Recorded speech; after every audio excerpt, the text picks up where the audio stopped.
Bismillahirrahmanirrahim. Assalamualaikum warahmatullahi wabarakatuh.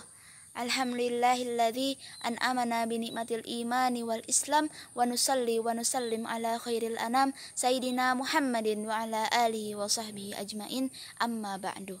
Pertama, dan yang harus diutamakan, tak ada lagi kata yang pantas terucap selain ucapan rasa syukur atas segala nikmat yang telah diberikan beribu limpahan oleh Allah Subhanahu wa taala. Zat yang maha kuat, zat yang telah menciptakan langit dan bumi. Dan salah satu nikmat yang telah Allah berikan kepada kita adalah nikmat alam Indonesia yang indah tiada bandingan. Salawat bercurahkan salam semoga sampai kepada pembawa risalah Islam yang kehadirannya selalu menjadi kebahagiaan di alam dunia ini, yang kehadirannya selalu dirindukan siang dan malam, yang selalu mencintai dan menyayangi lingkungan alam sekitarnya. Tak lain dan tak bukan yakni Nabi Yana Muhammad sallallahu alaihi wasallam. Yang terhormat Dewan Juri dan yang saya hormati Ibu dan Bapak Guru. Indonesia ini bagaikan tetesan dari surga. Begitu besar kenikmatan yang telah Allah berikan kepada kita.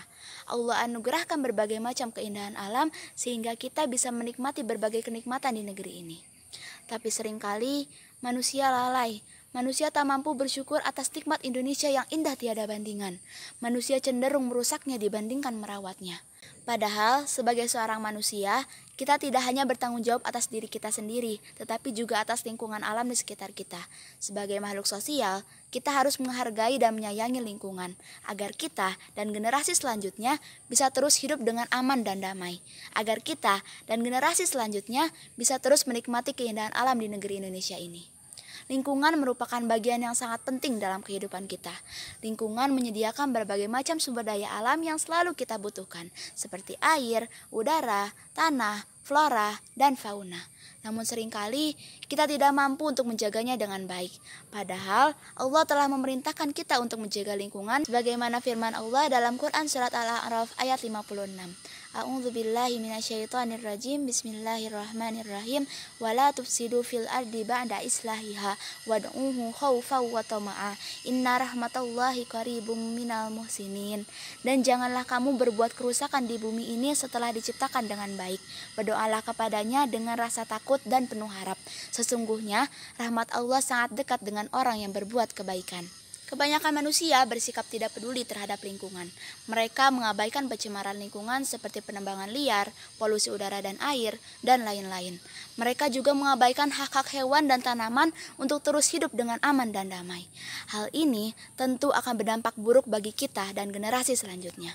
Jika kita tidak mampu untuk memperbaiki lubang pada lapisan ozon, jika kita tidak tahu bagaimana cara untuk mengembalikan hutan-hutan gundul menjadi seperti sedia kala di tempatnya, jika kita tidak tahu bagaimana cara untuk memperbaiki kerusakan-kerusakan alam yang telah terjadi, maka tolong berhentilah untuk merusaknya.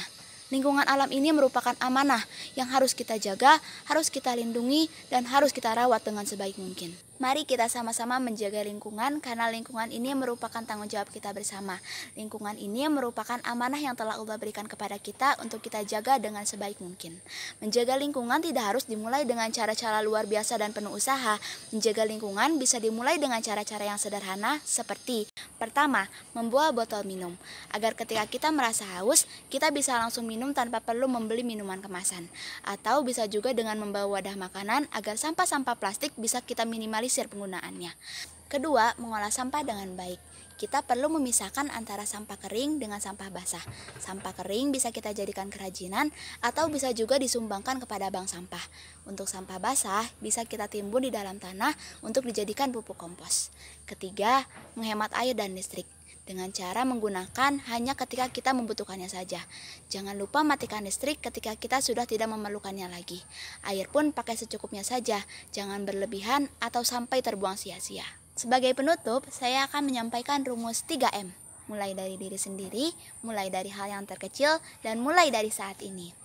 Alhamdulillah, cukup sekian yang dapat saya sampaikan. Mohon maaf atas salah dan hilaf. Semoga kita bisa sama-sama menjaga lingkungan agar anak cucu kita bisa terus hidup dengan aman, damai, tenang, dan nyaman. Wabillahi taufiq wal hidayah. Wassalamualaikum warahmatullahi wabarakatuh.